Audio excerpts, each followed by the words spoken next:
بەڕێگاوین و بەرەو گوندی دوورەملک دەڕۆین. ماوەی 11 ساڵە پردی هاتوچۆی گوندی دوورەملک لە سنووری قەزای سیدەکان ڕووخاوە و تا ئێستا چاک نەکراوەتەوە. ئەمەش گرفتی زۆری بۆ دانیشتوانان دروست کردووە. گوندەکە دوورە دەستە لە هەموو شاروشکایی دوورە لە سیدەکە تقریبەی 40 کیلۆمترە لۆ مێرگە سۆرێ هەروە لۆ پیران هەروە هاتوچۆن لەسەر ئێ پردێ بوو لە 2013 پردەکە لافاوێ برد پردەکان بردووە لە ساس پردەکەی لومە چاپکەنەوە ئەوش چوو ئیشامە ئەڵعانەکە کەتێسە ئەوەی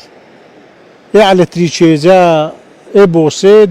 اذا حسانك سوار بي ايكش راشيش تا ابارينوا لە ساڵانی ڕابردوو دانیشتوانی ئەو گوندە خاوەنی پردی هاتوچۆی ئۆتۆمبیل و پردی پیادەی تایبەت بە خۆیان بوون، بەڵام لە ئەنجامی بەرزبوونەوەی ئاوی ڕووبار و ڕوودانی لافا و ڕووخاون و تێکشکاون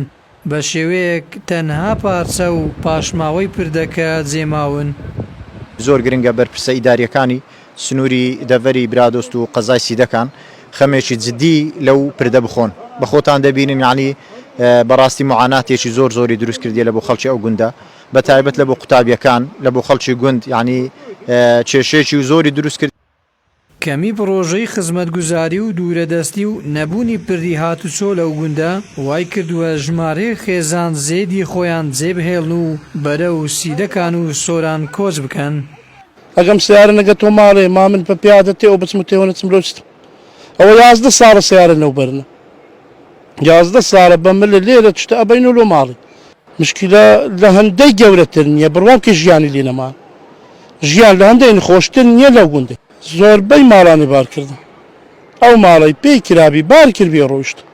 لە بە ئەو پردەش بوونە و چ گوندێرە لە دیانە نزیکتر نیرە ئەمە بە 5 دقاچی ناو دیانە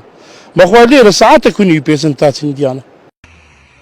گرفتی دانیشتوانی دوورەملک و داواکاریان بۆ چاکردنەوەی پردی هاتوچۆ دەبەمە بەردەم قایمەقامی قەزای سیدەکان. گوندی دوورەملکێک کە لەو گوندانەکەوێتە سنووری قەزاکەمان نزیک ساڵی 2010 پردێکی ئاستینی پەڕینەوەیان هەبوو بەهۆی لافاوە ڕووخا بەدیلی ئەوەی پردێکی تری پیادە بە گوژمەی 30 ملیۆن دینا لەلایەن حکوومەتی هەرێمی کوردستانەوە دروست کرا ئەویشان ئەم ساڵە بەهۆی بەرزبوونەوەی ئاستی ئاوە هەر بە ئەو لافاوە کەم سنوورێگرتەوە تێکچووە. لە ئێستادا هاتوچۆکردن تێدا ئەستەمە هەم دەرخستە هەمیشان دیزایانی ئەم پردا کە پردێکی گەورەیەوە هەروەها بە بەرینی 5 مەتر و هەروەها بە درێژی نزیکەی 50 مەتر لە ئێستادا دیزاین کراوە لە ئیدارە سەربەخۆی سۆرانین چاوەڕێن بەهۆی ئەو بارودۆخێکەوە ڕووی لە هەرێمی کوردستان کردۆ کە گوژمەیەکی بە 100 ملیۆنی تێئەچێت. گوندی دوورەملک لە ڕووی کارگەریەوە سەر بە قەزای سیدەکانە لە ئیدارەی سۆران ناوچەیەکی کشتتوکاڵی و گەشتیاریە کەوتۆتە نێوان هەردوو دەڤەری بارزان و برادۆست ڕووبار لێکیان جیا دەکاتەوە. 11 ساڵە دانیشتوانانی گوندی دوورەملک لە دەڤەری برادۆست ئەمە حاڵ و گوزەرانی هاتوچۆیانە و بەو بۆسێ و قەفەزە ئاسنینە ڕۆژانە هاتوچۆی ئەو بەری ڕووبار دەکەن و وەک خۆیان دەڵێن شەر لەگەڵ مەرگ دەکەن. دانیشتوانانی ئەو گوندە لە بری داواکردن بۆ خزمەتگوزاری و قرتاوکردنی ڕێگای سەرەکی گوندەکەیان تەنها داواکاریان